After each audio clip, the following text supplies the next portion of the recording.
trend blog, and then it would say trends and forecasts. And there would be all my information, videos of me, etc. And it got one site, for example, had 22 million page views. Wow. in just a year and a half. Wow. And we contacted Google, asking them to take it down. They're blogs, and Google owns Blogger. Yeah. And we get these letters back. Thank you for contacting the Google team. We have no control over content. We suggest you contact the author of the blog. Wow. And now I'm going through already like 4 lawyers already and getting the same stupid one back all the time. We had to take him to federal court in New York City. It's cost me already almost $100,000. But you won, didn't you? I won nothing. All they did was the judge ruled that, they are infringing upon the Gerald Celente trademark and that Google has to take it down. And for these arrogant SOBs wouldn't respond. I didn't get any money out of this. Yeah. I just had to do this to protect my reputation. I'm reading from the stand. They're going through Exhibit A, Exhibit B. Dear Mr. Celente, I used to have high regard for you until I started watching your blog. Oh. Yeah. Oh, man. And the way the guys that were making the money off the blogs, it gets so many hits, yeah, it's filled up with advertisers. Of course. Crazy. You got to go after them. Well, good for you. Hey, Gerald, whereabouts in New York are you? Are you in New York State? Yeah, we're in Colonial Kingston. We're 2 hours north of New York City. Right. This was the first capital of New York State during the Revolution. And we're on the most, actually we are now, I just bought a building there. We're on the most historic corner in the United States. It's the only place on each corner where there's a stone building that predates the Revolution. Really? Amazing. And matter of fact, I'll have Zeke send you some photos. Oh, please do. Yeah, that'd be great. In Vancouver, we have one building from about 1932, and we're pretty proud of that.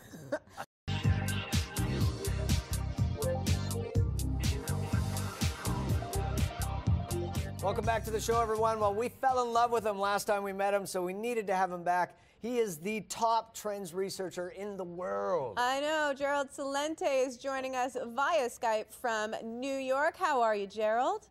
Oh, thank you very much. I'm fine, and Happy New Year. Happy New Year to you, too. And we survived the apocalypse. What happened? We thought the world was going to end. Well, we recalibrated the Mayan calendar. There were 18 months, 6 days, and 5 hours off. So we have a little time. Gerald, actually, let's start here for a second, because I was just reading your new trends report from the Trends Research Institute, and you talked about world leaders and how they finished off 2012, and their introduction to 2013 was probably more downbeat than at any other point in history. Look what happened here in the States. We just went through a presidential election. And immediately after the election, the bloom fell off the rose. There was no post-election high. And that's not only an emotional observation. When you look at the world equity markets as well, they voted with their dollars. And then, of course, we had the tragedy over here in Connecticut with the mass murder. And then the Washington drama queens, the DC drama queens, and the Beltway Circle jerks then got the American people and the world all on the edge. If the Mayan calendar wasn't bad enough, we're going to go over the fiscal cliff every day, every day, every day. So now the new year starts on a downbeat. It's continued like this, and it's showing worldwide. And Gerald, what is your opinion on the fiscal cliff? It's become a word that's almost become a joke because we hear it every single day, but what does it actually mean for the upcoming year? Are we going to fall off? No, what they're going to do is continue what they're all doing, and that's printing more money. We have to understand, these are the incompetents and the inepts. They call themselves Republicans and Democrats. I'm a political atheist. I don't believe in people's political religions or bow to their gods. So what I have to say only has to do with what I see and what I observe. So I would ask you this, Fiona. You point thing that Washington or any of the great federal governments have done. Let's just take Washington. How about the war on drugs? Wow, that was great. Hey, look at those wars that you started in Afghanistan and Iraq. Brilliant, man. They are sensational. How about health care? Terrific. I got it. Let's get an education czar, and we won't leave any child behind, and we'll fix that too. Everything they do, they destroy. And they're doing the same thing with this. It shows you their level of incompetence. Nothing will happen. Here's what's going on. The people that got raped by going off the fiscal cliff are the average workers. The taxes on Social Security went up. But we pay into Social Security, by the way. They raise the taxes on them. And then you know what they call it when they give you back the money? Entitlements. That's right. Like you're taking something for nothing. And it's interesting because as you look around the world, especially in Europe where this is, sort of hit harder first in Greece and Germany and Spain now, you look at the people that are underemployed or unemployed and the way that they're reacting, and it feels like that cauldron is just bubbling and bubbling and bubbling. Mike, you go back to our Trends journals. You'll read all about it. We wrote 2 years ago, Off with Their Heads 2.0. We knew that the Greek debt crisis was just the beginning of the European sovereign debt crisis. And as you point out, the tragedies that are going on unreported in Ireland, in Portugal, in Spain, in Greece, in Italy, in Hungary, and Slovenia, in so many places around the world that they're not showing. The people are living in poverty at levels never seen before, not since the Great Depression. The only thing that every government is doing, and I'm not making this up, is they're all printing money. You go and look at the new Prime Minister of Japan, Abe. Yeah. Do you know what they just did? They just printed about $264 billion worth of money coming out of the Bank of Japan to prop it up. We have what they call here quantitative easing 1, quantitative easing 2, now quantitative easing 3. Go over to Europe with Mario Draghi, the head of the central bank.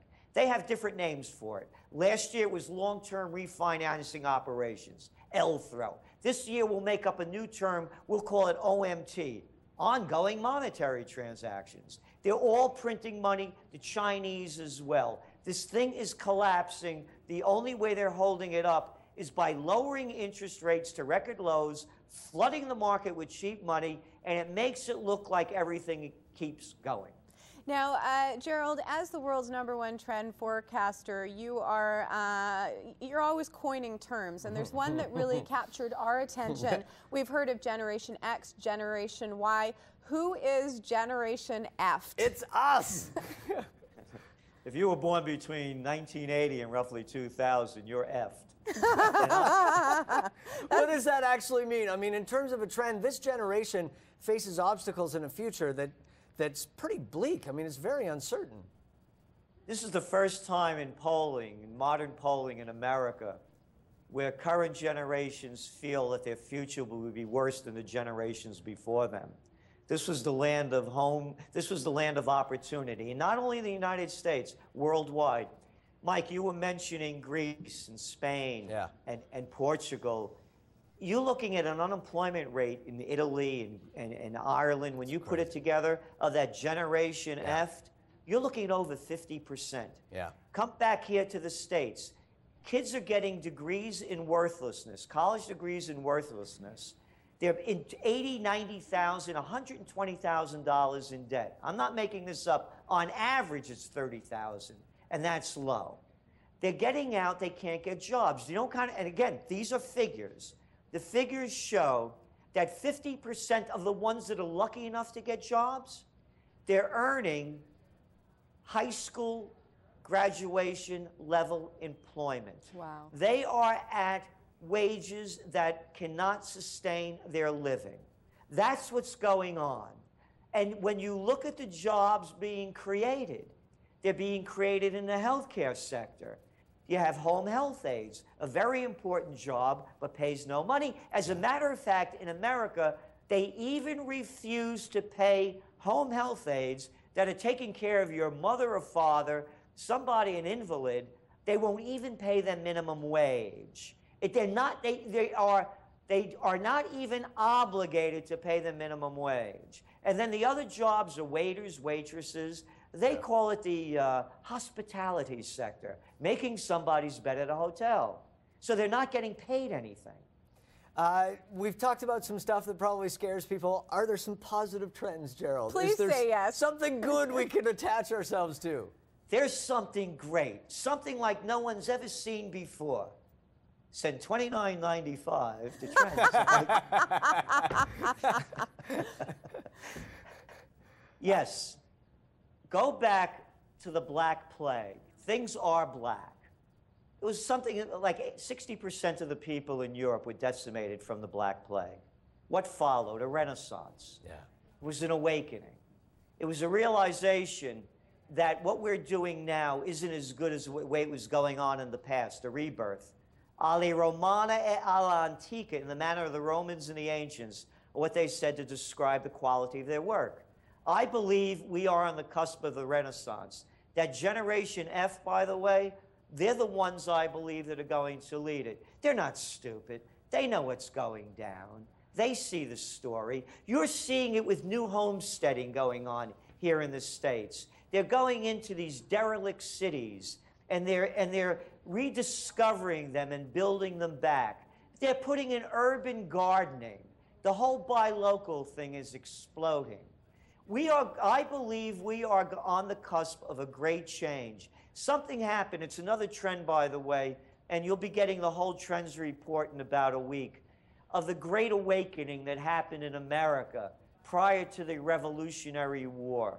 The awakening was based on a religious revival that people weren't beholden to the hierarchy of a church to find their salvation. They had it within themselves. Along with that, they also began to understand that there is no nobility. There is no royal bloodline. And that's what spurred the revolution. The same thing is happening now. We began the conversation by talking about the fiscal cliff and the people in Washington. They actually think they're nobility.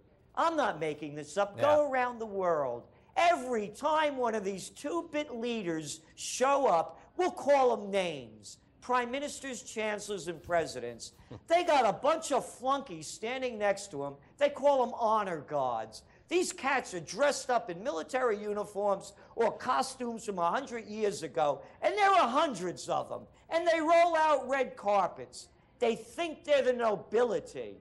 And you're going to start seeing an uprising against that, and with the uprising, a higher level of rising to higher levels. Gerald, always fascinating to chat with you. You heard it here first. The hipsters shall inherit the earth. Yeah, away we go. The world's #1 trend forecaster, and as he mentioned, the trend forecast will be coming out in a week. You can go to Gerald's website to find out a whole lot more, TrendsResearch.com. Gerald, thank you so much. Always a pleasure, my friend. Thank you.